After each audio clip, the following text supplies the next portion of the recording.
আসসালামু আলাইকুম রহমতুল্লাহি ওয়া বারাকাতুহু। আলহামদুলিল্লাহ মুম্বাই মুসলমানদের দখলে। নবী মুহাম্মদ সাল্লাল্লাহু আলাইহি সাল্লামকে যখন নাকি ভারতের একজন মুম্বাইয়ের একজন হিন্দু পুরোহিত সে নবী সাল্লাল্লাহু আলাইহি সাল্লামকে নিয়ে কটাক্ষ করলো এবং সেটাকে একজন বিজেপি নেতা সে সমর্থন দিল, তখন ইন্ডিয়ার মুসলমানরা খেপে গেছে এবং খেপে প্রায় কয়েক হাজার গাড়ি নিয়ে লক্ষাধিক মুসলমান সে মুম্বাইয়ের উদ্দেশ্যে রওনা দিয়েছেন এবং সেখানে তারা প্রতিবাদ জানাচ্ছে সেই হিন্দু পুরোহিতের বিরুদ্ধে এবং সেই শাতিমে রাসূলের বিরুদ্ধে। এই শাতিমে রাসূলের এই পৃথিবীতে বেঁচে থাকার কোনো অধিকার নাই। যে আমার নবীকে গালি দিবে তার এই পৃথিবীতে বেঁচে থাকার কোনো অধিকার নাই। ইনশাআল্লাহ যেমনইভাবে পূর্বে এই মুসলমানরা সে ভারত শাসন করেছে, ভবিষ্যতেও একদিন সে ভারত মুসলমানরাই শাসন করবে। হিন্দুস্তান মুসলমানদের দখলে আবারও আসবে, সেখানে কালিমার পতাকা আবারও উড়বে ইনশাআল্লাহ। আজকে মুসলমানদের হৃদয়ে যে রক্তকরণ হয় নবী মুহাম্মদ সাল্লাল্লাহু আলাইহি সাল্লামকে গালি দিলে, আজকে সেটার প্রতিবাদ হচ্ছে। কেন আমার নবীকে গালি দেওয়া হবে? আমরা তো কোনো পুরোহিতকে গালি দেই না, আমরা তো কোনো ধর্মকে নিয়ে অসম্মানজনক কথা বলি না, আমরা তো কোনো ধর্মের উপর আঘাত করি না, কোনো ধর্মের মানুষদেরকে আমরা ঘৃণা করি না। তাহলে মুসলমানদের নবী সাল্লাল্লাহু আলাইহি সাল্লামকে নিয়ে কেন ওই সমস্ত হিন্দু পুরোহিতরা কিছুদিন পর পর কটাক্ষ করবে, কিছুদিন পর পর ইসলাম ধর্ম নিয়ে কটাক্ষ করে? ওদের উদ্দেশ্যটাকে পৃথিবীতে মুসলমানরাই একমাত্র যারা কিনা অন্যের ধর্ম নিয়ে কখনো সমালোচনা করে না, যারা কিনা অন্যের ধর্ম নিয়ে কখনো ধর্ম নিয়ে বাড়াবাড়ি করে না, অন্য ধর্মের উপর আঘাত করে না, অন্য ধর্মের মানুষদের উপর এরা অত্যাচার করে না। আর পৃথিবীতে অন্যান্য ধর্ম যেগুলো আছে, বিশেষ করে হিন্দু ধর্ম যারা আছে, তারা সুযোগ পায় ভাই বিশ্বাস করেন, আপনি আমি তো বাংলাদেশে থাকি, আমরা কিছু বুঝি না। যারা কিনা আজকে যে মুসলমানরা ভারতে বসবাস করে তারা বুঝে যে কত ধানে কত চাল।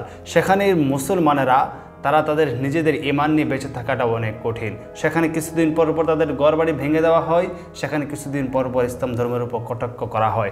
আজকে যখন নাকি সেই পুরোহিত হিন্দু পুরোহিত কর্তৃক নবী সাল্লাল্লাহু আলাইহি সাল্লামকে গালি দেওয়া হলো, আজকে মুসলমানরা জেগেছে, ভারতমুখী লং মার্চ তারা করেছে, ভারত অভিমুখে লক্ষাধিক মানুষের সমাগম হয়েছে, সেখানে কালিমার পতাকা উঠতেছে, লা ইলাহা ইল্লাল্লাহু মুহাম্মাদুর রাসূলুল্লাহ সাল্লাল্লাহু আলাইহি সাল্লাম। এই কালিমার পতাকা সেখানে উড়াইতেছে।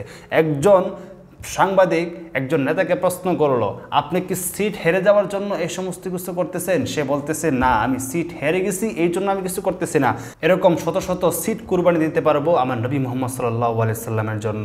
সবার আগে আমার নবী সাল্লাল্লাহু আলাইহি সাল্লাম, তারপর আমাদের ঘরবাড়ি, তারপর আমাদের নেতা নেত্রী, তারপর হলো আমাদের সিট, কে সংসদে যাবে কে না যাবে, তারপর হলো আমাদের মা বাবা। আগে নবী মুহাম্মদ সাল্লাল্লাহু আলাইহি সাল্লাম, তাকে যারাই গালি দিবে তার বিরুদ্ধে প্রতিবাদ করব। তাকে নবী মুহাম্মদ সাল্লাল্লাহু আলাইহি সাল্লামকে যারাই কটূক্তি করবে তাদের বিরুদ্ধে প্রয়োজন হলে যুদ্ধ করব। এরপরও এদের কখনো ছাড় দেওয়া হবে না, কারণ ছাড় দিতে দিতে এই পর্যন্ত তারা আসছে। ভারতের মধ্যে মুসলমানদেরকে আক্রমণ করা হয়, ভারতের মধ্যে মুসলমান মা বোনরা তারা আজকে নিরাপদ নয়। কারণ হলো ভারতে কট্টর হিন্দুত্ববাদী শাসন চলতেছে এবং অতীতও চলতেছিল। প্রিয় দর্শক, একটা সময় এমন আসবে যে হিন্দুস্তান মুসলমানরা দখল করবে, যে হিন্দুস্তান মুসলমানরা আবারও শাসন করবে। ওই সময় ওই সমস্ত কুলাঙ্গারদেরকে আর পৃথিবীর মুখে দেখা যাবে না। সুতরাং যারাই রাসূলুল্লাহ সাল্লাল্লাহু আলাইহি সাল্লামকে গালি দিবে, যারাই শাতিমে রাসূল, তাদের বিরুদ্ধে আমাদের যুদ্ধ ঘোষণা হোক। এবং যারাই শাতিমে রাসূল, যারাই কিনা ইসলামকে গালি দিবে, তাদের বিরুদ্ধে প্রতিবাদ করব।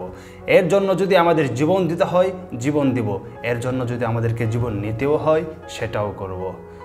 গুস্তাকে রাসূলের, শাতিমে রাসূলের কোনো মাফ নাই, কখনো তাদেরকে মাফ করা যায় না। কারণ তারা মুসলমানদের হৃদয়ে রক্তক্ষরণ করায়, তারা মুসলমানদের ঈমান পরীক্ষা করতে চায়।